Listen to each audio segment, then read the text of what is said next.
DeepSeek 它最新推出了 V4的预览版，听说 Pro 它可以同时处理100个词源 token， 在业界说，哎呦吓死了，这个辉达做得到而已，现在用华为的晶片也做得到了，但是已经让黄仁勋很惊恐。华府常常挂一句嘴上的讲，他说：“你们今天 AI 的成就都是当年不当使用美国的技术跟 know how。”川普的意思就是说，你们都是抄我们的啦。现在真正的专家发现了 DeepSeek 的 V4 以后，他们说没有哦。这个完全是华为自己的 know how。赶快来关心这一场中美的 AI 大战再度的开火。今天特别来关心到是大陆现在要禁止这个 Meta 来收购大陆的 Manus 这间企业。那 DeepSeek 另外一方面，我们今天会来关心哦，则是搭配华为的晶片，强强联手成了黄仁勋的噩梦。今天就有这些议题一起来做关心。好，这一次的 AI 的烟硝味，我们要特别来看到的是因为大陆啊，中国大陆的改委在4月27号这一天正式的公告，他说对于美国企业 Meta 要收购大陆这一间 AI 新创公司 Manus 的一案，做出了禁止外资投资的这样子的一个决定哦。这个突如其来的决定，当然了，大家就关心说是不是跟中美之间的中美科技战是有关系的呢？尤其最近 Manus 真的这一间企业是非常红的，它是全球第一款通用型的 AI agents。那它有什么样的优势呢？它能够自主思考、拆解任务、执行解法，被视为是一个超级助手。当然了，这一间 Manus 爆红之后呢，是让它的母公司这一间蝴蝶效应也一夕之间爆红，成为大陆 AI 企业的明日之星。我们稍微回顾一下，当时这个蝴蝶效应它爆红之后，又发生了什么样的事情，引起了今天这一起中国大陆对美国的争议哦。首先，我们看到2025年3月，它推出了我们刚刚讲的 Manus 之后，瞬间爆红，6月就把总公司立刻迁到新加坡，没有想到迁过去，还把大陆的团队给全部裁员掉了。7月份，他在这边完成了7500万美元的融资，到12月立刻 Meta 就把它给收购了。这一位创办人未来还会担任 Meta 的副总裁。不过呢，根据了解，在大陆的出手之下，这一桩并购案有可能没有办法真正的成真。但是大家也关心啊，你这间企业总部已经搬到新加坡了，员工也已经跟 Meta 合作了，会不会 AI 技术都已经被 Meta 给掌握了？你就算现在中国政府介入，有没有效呢？那大家也在做分析。其实呢，中国政府不管有没有效，但是也要对未来的企业做警告，说你不要在新加坡利用新加坡这边做洗白，来完成你想做的。不要透过这样子的一个方式来洗白中国的高科技企业在新加坡。那所以节目一开始特别请教上次哥怎么看大陆出手禁止的这一项并购案，代表中美 AI 科技战已经延伸到海外了吗？那大陆出手的原因，上次哥又怎么看？好 ，Manus 是一家其实在中国大陆 AI 公司里头算是创意蛮不错的，但它创立时间没有很长，真正的发展出，而且在整个中国大陆开始融资这件事情，那就这5年的事情啊。但是呢，核心就是包括除了他的创办人之外，还有另外2个这个天才。那么现在是这样子，这当中有另外2个跟他的这个软体有关的2个人，现在这些人回到中国大陆，现在被禁止出境了。所以中国大陆这一次在这个发改委会做这件事情，我想已经表示非常清楚了。这是什么意思呢？首先，所有的民间，你们以为是年轻人创意，民间的开发的 AI 技术不是你们的，这不是商业，这是国家的。就如同先前美国能够包括NVIDIA 的部分晶片不能出去被管制，中国大陆也并不是不管制，国内没发展。可是现在 AI 在中国大陆的技术软体方面是领先的，而现在它只是很清楚的告诉你，这个是国家的。为什么呢？因为这家公司是从武汉发机里头，其实先前拿到包括中国大陆国资委有很多的投资，也就是国家也曾经投资你啊，扶持你，而不是全部都你靠你自己来的。所以我觉得这个宣布当中是对于在去年25年 Manus 现在从指缝中流出去，就是说，现在要告诉你滴水不漏了，因为先前 Manus 我们刚刚看到，从3月开始调整，6月迁移过去，真的就是他们觉得有高人指点，认为有美国华尔街的高人指点，就是要快速的在几个月之内，包括种种的公司的登记、员工、技术、机房全部都挪出去。所以为什么中国大陆会出重手？他觉得你这个也是蓄意的，可能都听美国说不定情报机构的这些嫌疑。所以像中国大陆为什么要处理 Manus， 不是出重手，要告诉你这件事情，就是现在在作为 AI 作为全世界国与国，包括跟美国的这个竞争当中来讲，你不要觉得这是你民间的技术。民间你只要用中国的资源，在中国当中长出来的部分，它就要被国家总体来思考，它就是国家的战性，不是你轻易说我可以卖高钱，我们年轻小朋友就拿了一大堆钱，我就可以大赚钱去了哦。我觉得这个宣示本身，从去年开始。中国大陆开始官方在盯 Manners， 开着各式各样的手段，甚至大家都说你把他们这个两个关键的技术关键的人骗回来开这个论坛，然后就不让你出境了。我觉得中国大陆是可以说是所有的手段都出了，而发改委这次的做法，我认为他要求要剥离。你现在跟 Meta 管你们合不合作？作为国家来讲，我要你最后播出来这件事情，这不是他现在政策，我认为是接下来中国大陆要做的。好，现在大陆政府非常的不满哦，等于是 Manners 这间公司用大陆的资源跟它的资金来去发展这家企业之后，竟然就转向新加坡去做发展了。所以呢，包括它的创办人这一魏孝宏，他也被现在限制出境，人就在中国大陆。AI 人才接下来也会做一个比较严格的管制吗？那大使又怎么看这整起事件？对，这个就是中国大陆第一次这样出手哈，禁止你来并购我的公司。当然，国际间并购是很多的。可是并不是所有的产业都可以并购，其实美国也有同样，世界各国都有这样的同类做法。那这个就是这样做，就表示其实中国在这个产业它的创意跟它发展已经走到世界前沿了，也就有这个价值，别的公司、外国的公司来抢你的技术，它不是抢你公司，是抢你的技术，把你专利通通带走啊。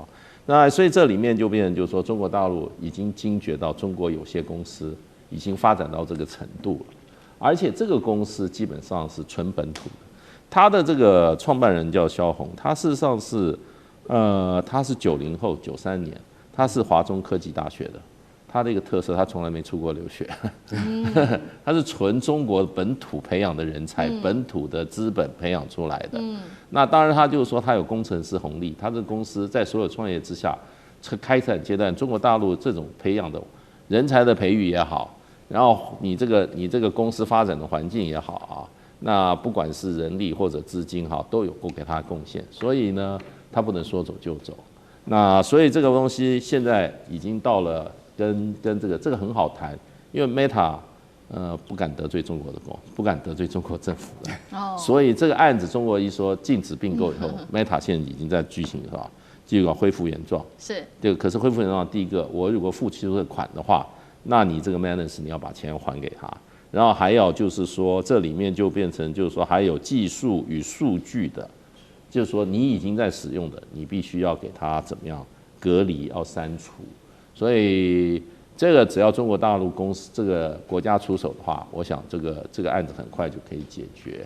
那不过这也树立一个新的一个标准，也是中国的这种创新公司哈，你不能啊在中国的环境里面，你得出了技术的突破啊，你突然啊别人一招手拿20亿美金，你就全部卖给别人了。是这个不是中国不允许，全世界国家有技术领先技术国家都不会允许的。对，好，所以这一起案件其实是中美科技战之下的一起争议哦。那除了我们刚刚关心的这个 AI 的科技大战之外，我们也来看到大陆现在则是在努力的致力发展它的 AI。那我们特别来看到大陆的龙头 AI 的龙头 DeepSeek 发布的最新的旗舰模型 V4 的模型，首度针对华为的晶片架构做了优化，那么代表大陆的 AI 正式进入模型再加晶片全国产业链的一个整合，恐怕让黄仁勋紧张了。干哥怎么看？好 ，DeepSeek 它最新推出了 V4 的预览版，就是说它现在正式上线了啊，然后同步开源。然后 V4 它有什么你知道？它有 Pro 跟 Flash 2种版本。听说 Pro 它可以同时处理100个词源 token。他说在业界说，哎呦吓死了，为什么？但是在这个辉达做得到而已。现在用华为的晶片也做得到了，用华为的升腾 VPN， 它竟然做到了。可是当然这种东西，你说它还没有真正的，它现在只是预览版，还没有上市，对不对？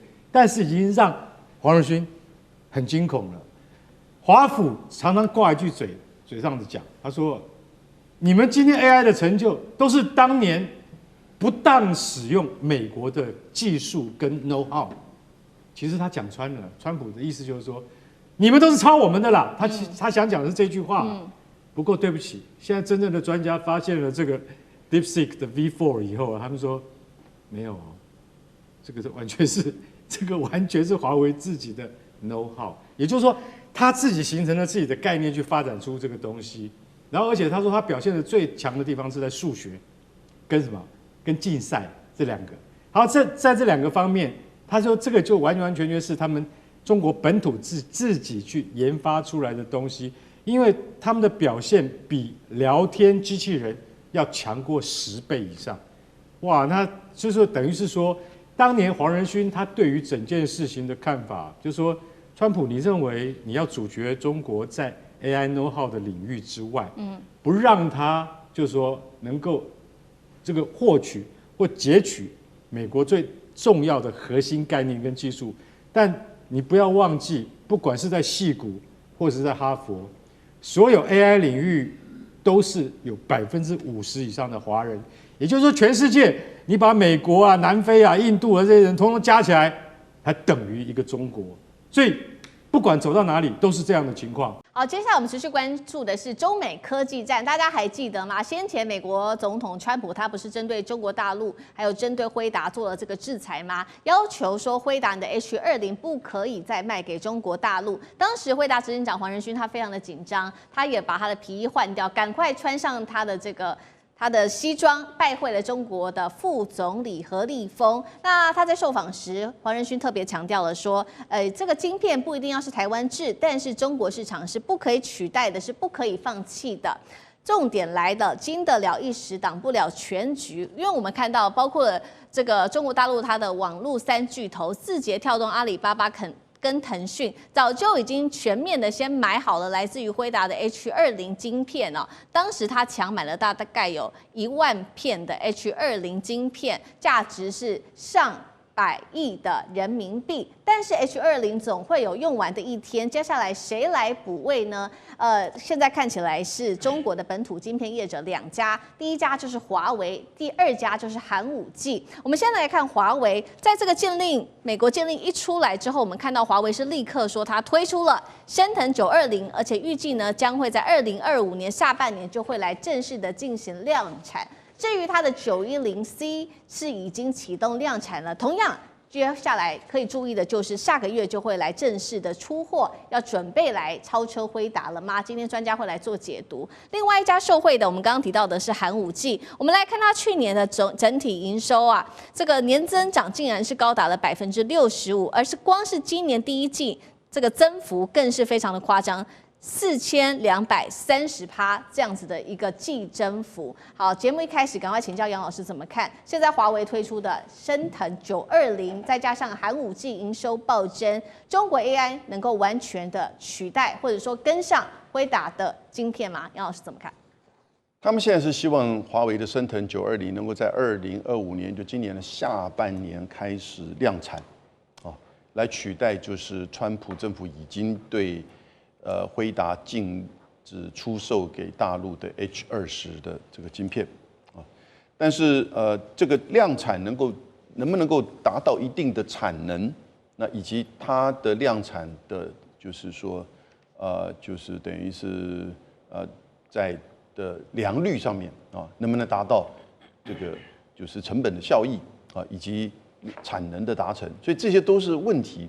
那可是呢，这些问题其实在整个华为以及中国大陆的 AI 的发展的面前其实只是一个时间的问题，真的只是个时间的问题。你做到了，你技术突破了，那其实就有更大的就是一些资金，然后需求以及这个测试改进。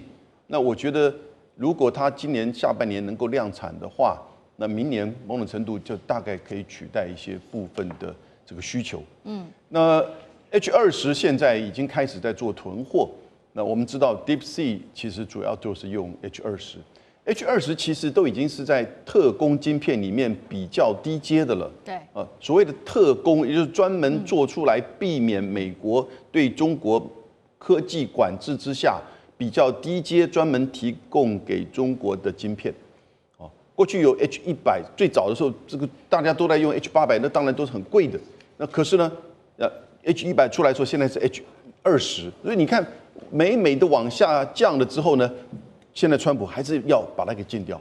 那因此，我上次看到黄仁勋在这样一个氛围之下，当时还愿意到北京去去建何立峰，我觉得他其实代表了一个科技界的勇者。倒不是单纯只是为他自己本身的生意，我想这个当然是最主要。可是因为他的生意，辉达的生意不就代表了整个科技业的发展吗？对。而中国大陆的技术跟市场，也就代表着这整个科技整合的一个重要的环节。所以他用实际的行动，代表的他维护他自己的这个企业的利润，但是呢，也代表对于科技不能够这样子脱钩断链的一个很重要的这种宣示。是。所以我是觉得。当然，你开始禁我，我就发展我自己的。对，那这个发展只不过是时间的问题。是好，所以我们刚刚看到的是这个川普他针对中国大陆的晶片做的限制，其实不只是晶片，现在他也要封杀中国大陆的 DeepSeek， 理由是国安为由，说要禁止他的 DeepSeek 来做发展。但是我们看到产业界现在国际汽车产业确实反其道而行，他们现在掀起使用 DeepSeek 的风潮。第一家示范的汽车车厂就是德国的汽车制造商 BMW， 它最新表示，今年稍晚开始就会把 DeepSeek 正式的整合到中国的它在中国的新的车款里面，提升现有的 AI 能力。BMW 的动作，其实我们大家要特别来关注，是不是代表未来全球包括了这些外资的汽车品牌会使用中国的 AI， 成为未来不把它当作是美国所称的国安上面的威胁。那未来进入中国市场，想要卖中国在这边卖车给这些中国大陆的消费者，是不是就是要遵守中国规则，甚至得多靠一些中国的技术才可能卖得好？将军又怎么看？现在的车辆已经走向智慧驾驶、自驾、智慧驾驶的系统，它已经资讯化了，不是光只是买一个车和车体了，它里面的这些内装，还包括里面车子的软体，那都很重要了，不是光只是开车的速度感了，它开车的那种魅力感要出来。所以我们可以看得出来，那这个 DeepSeek 它是开源式的，还在成长当中哦。那所以我们讲到这个中国规格就出来了，是这个意思。然后现在呢？我们现在知道，这 DeepSeek 还可以连接到手机，连接到电脑，连接到这个甚至控制家电，还有连接到我们的交通信号、交通号志，都连接上去了。那你这个不灌进去，那我这个将来开车的时候便利性跟智慧化程度不够，是这个样子。所以现在来看的话，这个为了要有现代感，要有未来感，你还要真的要跟这个 DeepSeek 结合在一起。所以是变成这个状况，那你没有这个感觉到好像只是车子了。那现在没有跟未来感、跟现代感结合在一起，那你的智慧移动，还有你的生活形态，好像还是活在过去了。现在都智慧移动了，你到哪里去？好像你的办公室到哪里了？你一个手机或什么，你好像到哪里去都可以办公，到哪里都是讯息都不漏接，是这个意思。现在你走上智慧生活的时代了，这是第一个。第二个，开车现在变成一种身份，是一种享受，是一种魅力的展现跟扩张。那现在结果你里面还没有那个 DeepSeek， 人家问啊，这个都没有啊，好像还活在上一代。那这个车子是变成这个样子，所以说 BMW 不得不结合 DeepSeek 了。是。那这个是一个它整个是扩张性的，将来我们可以讲它是蔓延式的，跟一个神经细胞一样，整个蔓延出去，控制你的家庭的这些设备，控制了你的所有，还有接近外来的讯息跟所有的交通号志，它就帮你已经变成智慧移动，不是车辆移动、人员移动，是智慧移动的时代来了。所以还不得不接受。如果不接受这个 DeepSeek， 可能车就卖得不好。大家我买其他，我买比亚迪就好了，我干嘛买你 BMW？ 是，所以不得不一定要走这条路。是好，我们看到这个中美科技战，这些科技战它的起源其实都还是重点要来自于人才，人才才能做出这些技术。所以最后我们要来聊聊这个中美科技战的人才战。川普之前不是说吗？把这一些外国的人才都视为是间谍，尤其他特别针对的就是中国大陆的这一些人才。但是这个时候却有一个争议点，同样在中国国内引发争议的是，他们的格力电器董事长董明珠日前同样是语出惊人。他说呢，我们在人才的培育当中绝对不会使用任何一个海归派，因为海归派里面会有间谍。而针对此，我们看到大陆的官媒立刻出来反批哦，这个是《新京报》说这个观念，用人观念也太落后了吧。《环球时报》前总编辑胡锡进他也特别说，这个说法非常的荒唐，他认为是对海归派的这个名誉的诋毁。那现在在 DeepSeek 刚刚我们聊的哦，确实大陆已经建立一个很完整的 AI 的人才培育管道了。DeepSeek 的研究者也几乎现在看出来都是在大陆受教育或者是在大陆训练的，可以看出大陆的人才正在快速的崛起当中。厉将军，您又怎么看？这个中心以人才为本，这是中国从自古以来的用人的一个观念，就是只要是人才，我就要想办法去用它。那怎么样这个人才为你所用？那就要靠领导者的智慧才能够用到人。那我们从这个董明珠啊，他格力电器，我想他所卖的东西啊，大家听一下就知道，他卖什么空调、冰箱、热水器、洗衣机啊。当然从这些项目里面你就知道，其实他这家公司的这种科技的这种成分不高了哈，所以董明珠才会讲这种话。但你要知道，如果说是到某种高阶以上的，不管是武器，或者是说未来的 AI 的技能来讲的话，你就必须要有科技的人才，只是说你会不会用。那美国现在之所以能够成为强大，它就是因为它的学术上面政策可以将全世界的优秀的人才吸引到他国家去为他效力，为他来做事。以我们台湾为例来讲的话，在我们那个年代里面，那几乎会到美国去念书了，都是台大这种很优秀的学生。到那边读完书以后，很多人就留在那边工作了。等于这些最会读书、脑袋最聪明的，就留在美国为美国所用。当然，这时候美国反其道而行，借着国安理由将这些人列为这个以国安的因素要将他们驱逐出境。对中国来讲，这是一个大好的机会，将这些人接回来。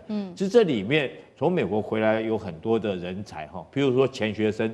如果钱学森当初也是海归派嘛，如果没有钱学森回来的话，那中国大陆现在绝对不会有两弹一星这出来哈。钱学森那时候回来也是很那个，他这个美国来讲禁止他回国，不让他接触任何东西，所有东西都不能带，他把所有东西都记在他脑筋里面。回来以后，那你说是不是人才？是。那古时候还有一个孟尝君鸡鸣狗盗之徒他都要用。所以说，怎么样用人是你领导者的智慧，你不能说是因为怀疑这个人，然后你就是不用他，这时候反而会自己自陷于自己落后，不再进步。当然，中国有一句话讲得很好了，这个用人不疑，疑人不用。如果你这个董明珠，你既然怀疑这些海归派，你有这种疑心来讲的话，我相信这些学者也不会为你所用，他们也不会到你的公司去效力，因为他回来你还没有用他，你就抱着一个怀疑态度。我觉得董明珠有点像现在的川普哈，所有的这个国安都冠一个国安理由，他大概不是国安呐，他冠一个他的企业的公司的安全的这种。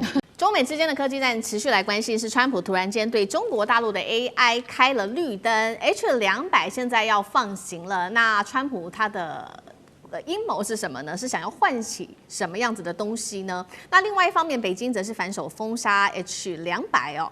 让美国现在内部是炸锅了，台湾也被点名是要吞25%的关税。今天来关心这一场中美之间的 AI 大战，这是最新消息，来自于彭博社最新披露的是，川普政府他准许了辉达向大陆终于是可以出口 H200的晶片了。白宫这边这么认定，他认为说，因为开放就是因为华为的 AI 技术已经逼近辉达了，所以把它开放吧。那么川普也赶快在他的社群发文说，确实啦，他已经向习近平承诺了，只要不碰到任何的国安的红线，那么就会让 H200卖给中国大陆。好，现在打川普脸的其实呢也不是辉达，也不是华为，是中国大陆的政府。虽然美国说要放行了，但是大陆怎么回呢？这是来自于《金融时报》的报道。他说北京现在要限制中企去购买，甚至是使用任何的 H200。他认为说，并且指出呢，如果你企业真的想要买 H200的话，没关系，那你就先提交申请，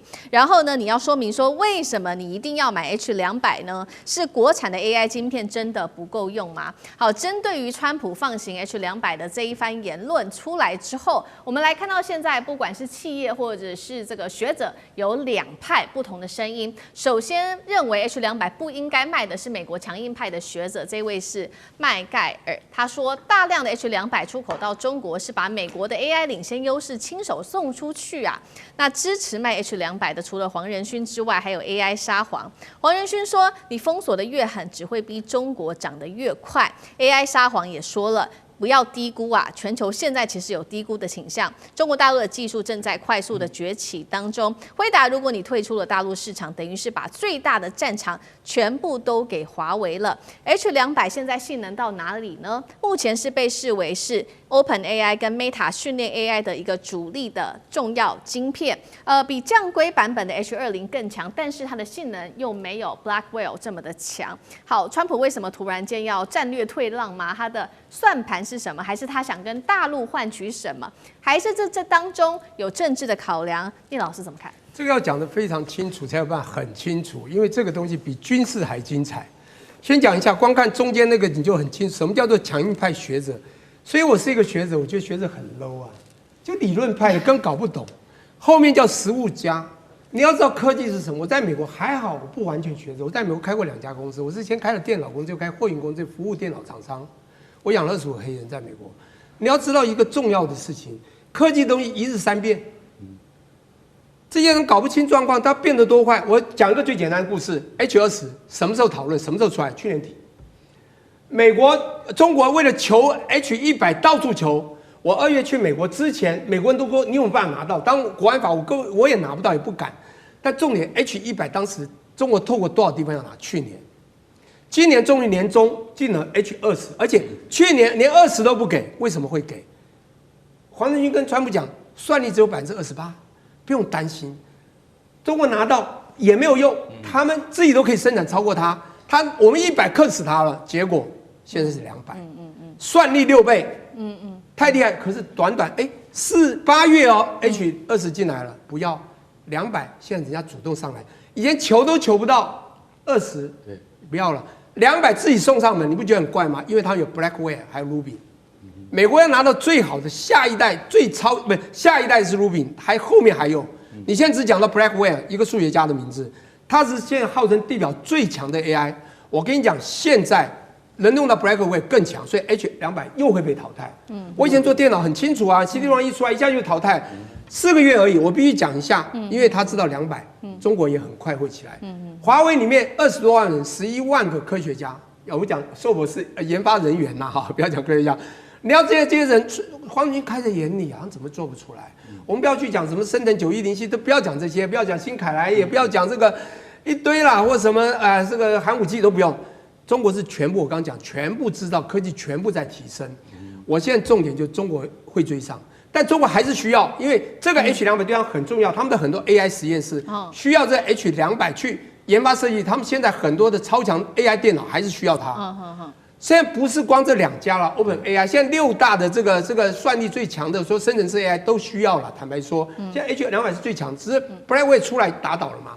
他们说我们那 Blackwell 要锁定，那 H200这种快给他，因为他们也快出来，所以中国是在边缘呢。他说我们还是要你要可以，你先告诉我，我们是自己不能用，你这需要200，快点要，快点拿，甚至把它研发出来，要更超强。现在是 yes and no， 中国不是不要，他讲是你要说明国产是不是不够用，不够用就要。你再回想一下去年，中国所有这些东西求的要的不得了，现在自己都出来，只是还没到达美国地方。后面还有个 Ruby 哦，6种晶片的一个运算平台哦，更厉害哦，在美国。美国在矽谷的创新人才不是你讲。我有学生，前天我们才一个 AI 团队讨论，刚从美国旧金山回来，我的博士学生在谈那个未来的图形的电脑，这个东西真的是非常深啊！哈，我也不是了解很多，我也是学者，也会跟上面绕入这种盲点啊，谁。但是我想你还是要了解实务，因为我旁边有一堆真的实务家，是告诉你真正的未来。是美国会怕，因为中国全部在布局，而且越来越快。所以他最经典的不会放，这种他还是会放。是，就是这样。是好，所以美国还是掐住最先进的，还是没有给大陆。不过也是担心大陆发展的太快，赶快先放手给中国大陆 H200。但是没有想到，这个中国大陆的政府直接是打脸，他就是没有完全的放行 H200，寄出了许多的要求限制，说你必须要提交理由，为什么你一定需要这个 H200？干哥怎么看？对啊，其实刚才聂老师讲的非常清楚，为什么？你为什么要一定要 H200？你要告诉我啊，对不对？我不是说你现在有需要，以前我们还为了 H100就已经头破血流了，现在 H200不是这样。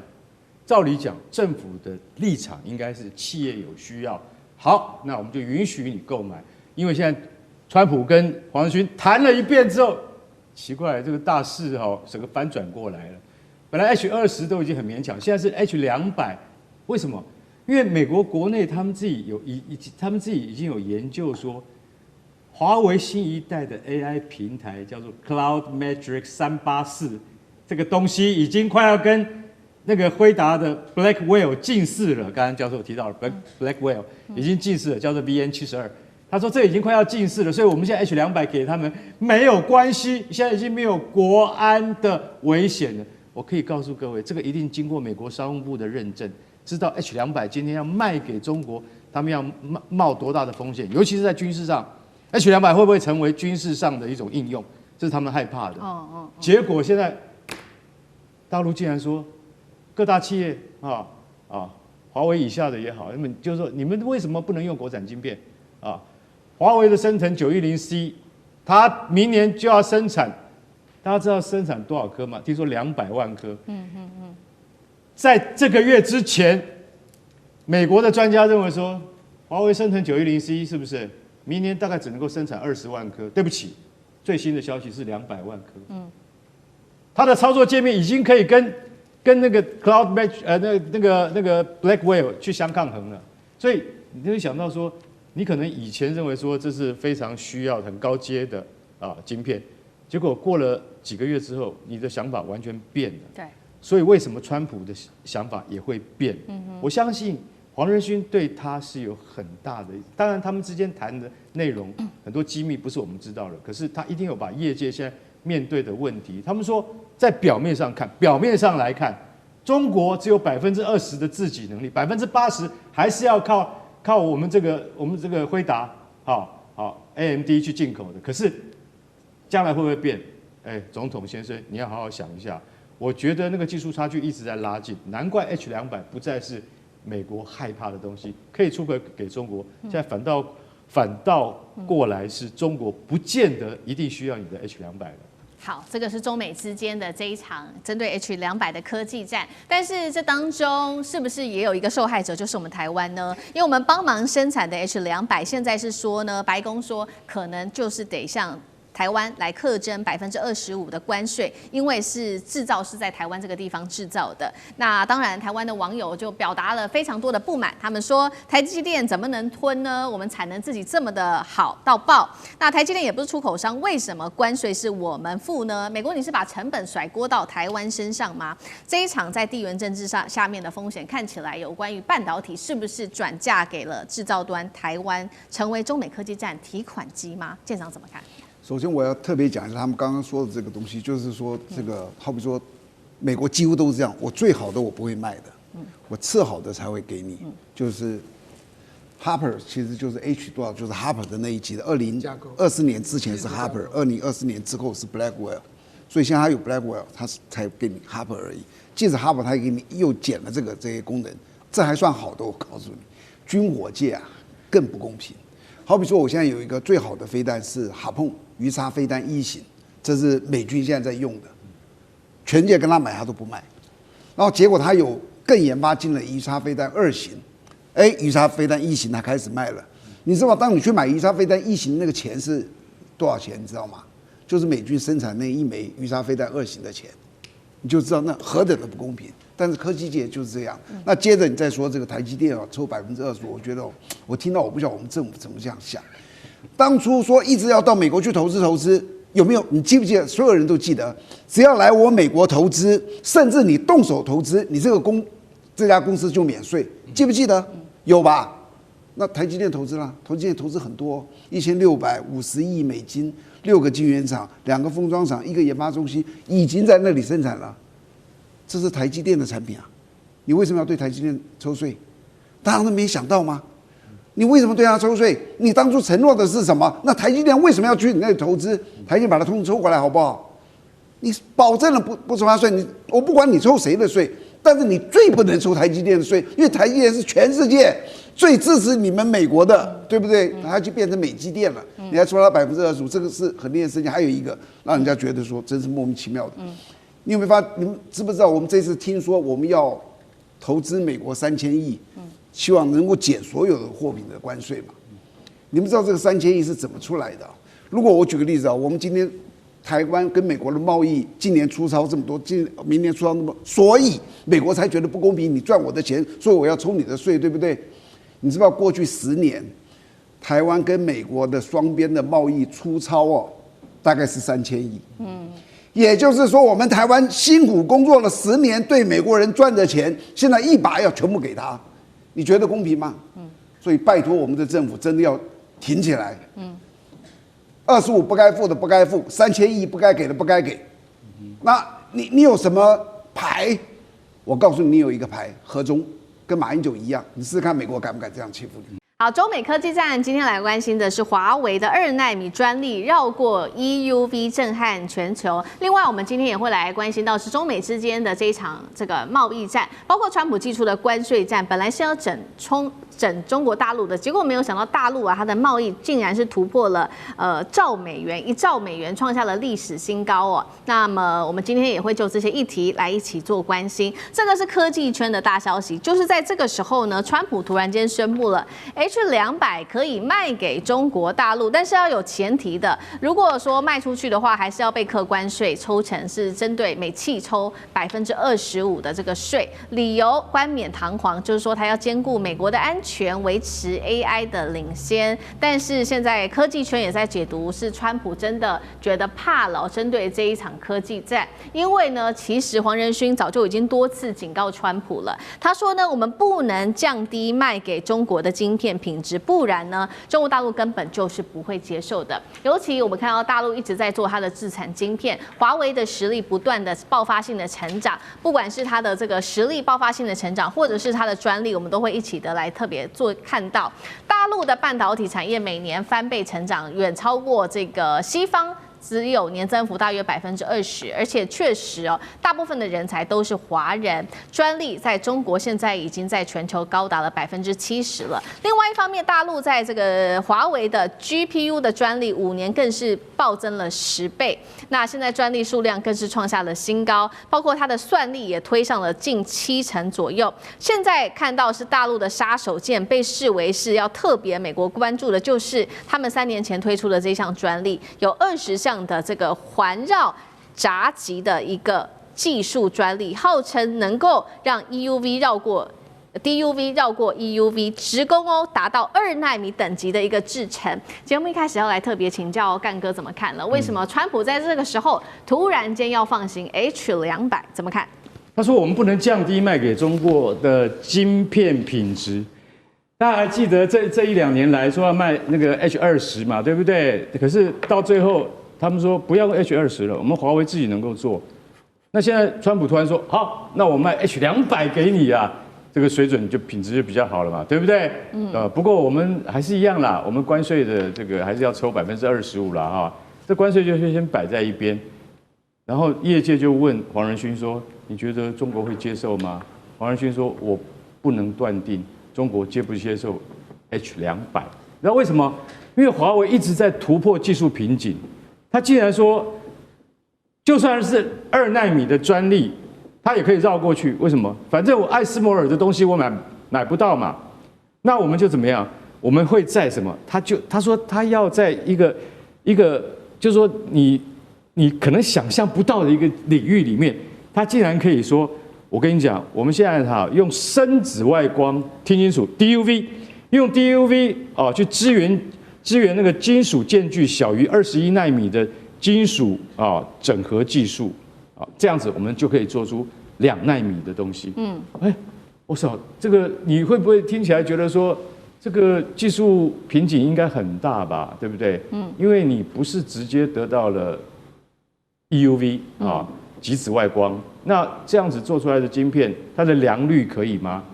其实我可以告诉各位，华为一直在鸭子划水那所以黄仁勋他就一直提出警告，他说：“你不要以为人家做不出来，为什么？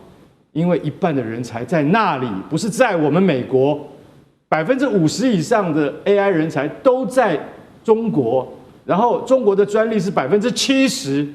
我想请问你一下，这些数字是代表什么意义？就说艾斯摩尔仍然是世界的龙头，没错，艾斯摩尔一定它还是全球牛耳的首席之位，可是华为的技术领域突破，就像我刚才讲的，它直接绕过深紫外光，它直接进攻极紫外光。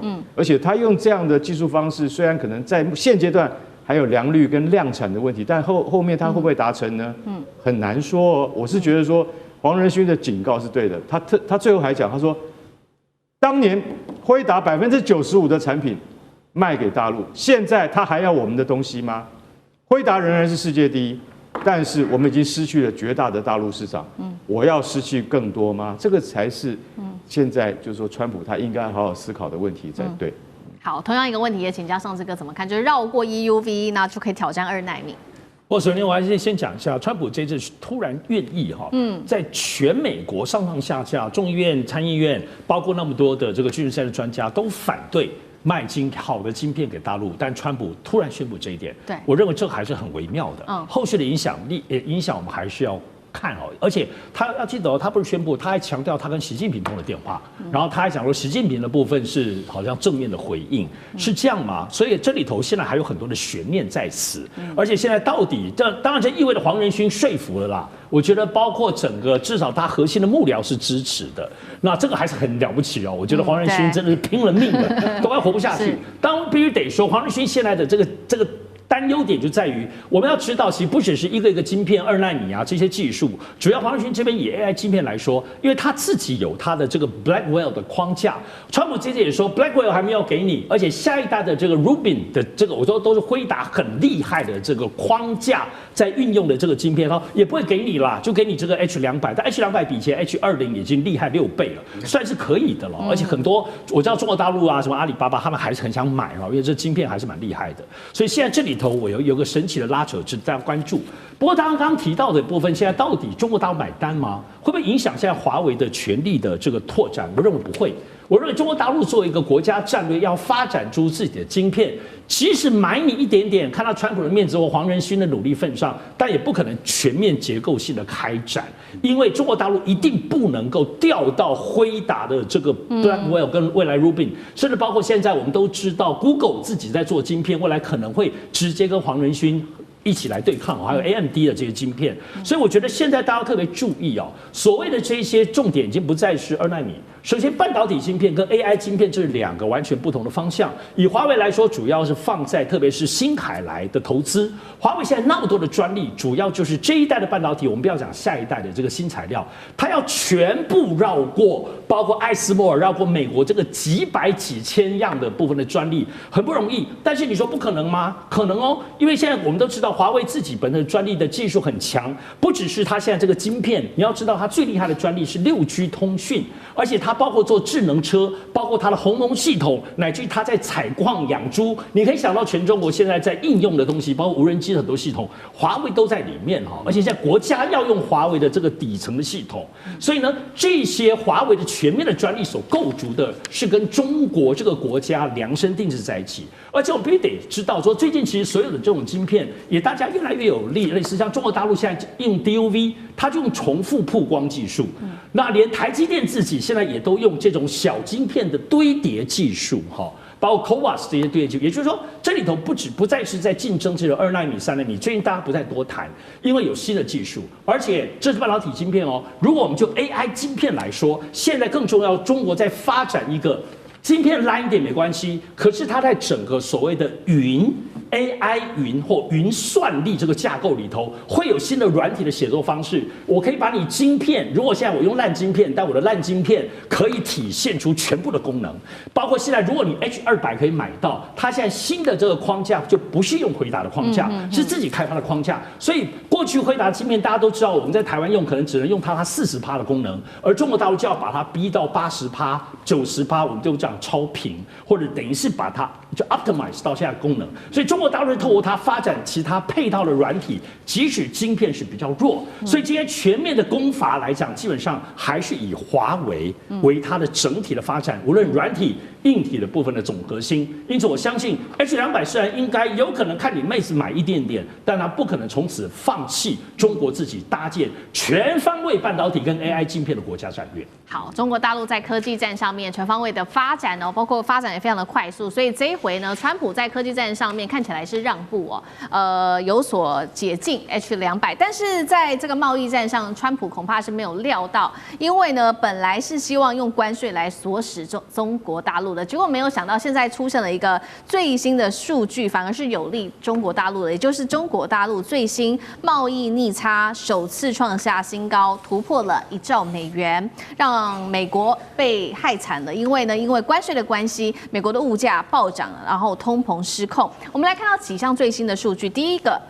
中国大陆2025光是前11个月贸易逆差，刚刚提到了突破1兆美元，史上第一。第二件事情，他们对于美国的出口其实下降幅度高达20%的，对美国的采购也同样是下降了。但是呢，美国对中国的贸易逆差问题有没有解决？其实是没有的，仍然是达到3倍。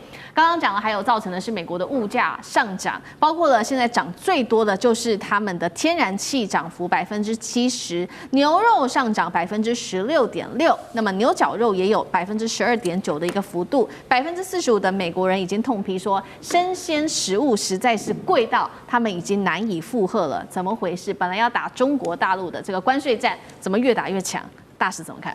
因为美国虽然这个农产品很丰富，它很多也是进口的，比如说它这个牛油果哈，就是我们叫什么这个那个大陆叫牛油果，台湾叫什么？avocado 都想不起来。洛梨，它全部墨西哥的。对，加州也有，基本上都墨西哥。川普把墨西哥农产品给你加15%，你的市场价格是不是贵？对，还有很多这些东西都是邻近国家的。连牛肉，我们后来发现，美国比较平价的牛肉很多是买巴西的，巴西给人家 charge 25%。对，你说美国的这个物价能不贵吗？所以我们认为美国是产大豆、产大麦，什么都外销，可是很多农产品也是进口的，包括肉品都进口的。所以现在我觉得美国的这个问题就变成就是说，政府抽税抽太重了啦。你政府抽税抽重了以后，物价自然上涨。因为川普说我这个关税是抽外国政府，是外国政府跟我交税，那是骗人的。你的税收是老百姓交。我跟你讲，关税是谁收进去的？你知道？关税是美国政府收的，你是钱交给美国政府，美国老百姓的税呢也是交给美国政府，对不对？没有错。你知道现在国际贸易的基本上的这个作为是什么？关税部分都由进口商出，对，没有出口商在出关税的。这个叫什么？这叫 FOB。FOB 的在国际上叫离岸价格。我这个价格报你就是离岸，我把它送上船以后的后面事就是你进口，你买的人负责了。买的进口商他当然他要付关税，在哪里付？不是离岸的时候付啊，是近岸的时候才去付关税啊。所以这个税基本上大部分都是什么？其实绝大部分都是进口商在付。那进口商他有时候说，我这个税很重啊，你出口的时候你分摊一点好不好？你吸收15%好不好？你吸收8%好，那没有问题，那你就卖便宜一点可以。可是问题大部分关税还是进口商在付啊。对。那问题，所以这些钱都被谁收去啊？美国的进口商税交给谁？交给美国政府。美国老百姓税交给什么？所以美国老百姓过去只要交税，关税美国平均关税已经2%而已啊。现在美国平均关税搞到人家都是要人家怎么？都是要给到多少15%？日本的都是15%，韩国15%，我们台湾是20%嘛，25%，印度是50%，对不对？现在这个墨西哥、加拿大都是都是很高的关税，所以你税重了，最后谁出？消费者，所以到市场的时候价格都往上走。那怪谁呢？怪美国政府啊。另外一方面，美国基本上它的这个债越借越多。其实它的债越借多，你的美国人的所谓的怎么讲？他的这个他用高利息的结果，美国人说实话，每个月1号就在写支票，付什么车贷、房贷啊，家里的这个音响贷，然后买什么都是分期付款，每一个都有利息。然后美国还有什么循环利息，那个信用卡的贷款。那美国的利息这么高，那老百姓真的是负担的重的不得了。中国大陆很简单啊，中国大陆说实话，美国最近一个记录说，它对美国市场的依赖度从4.5%。GDP 5%到现在已经降成2.2%。意思就是说不依赖美国市场。然后呢，在俄罗斯、中东、南亚、东协、非洲市场全部遍地开花，它分散市场。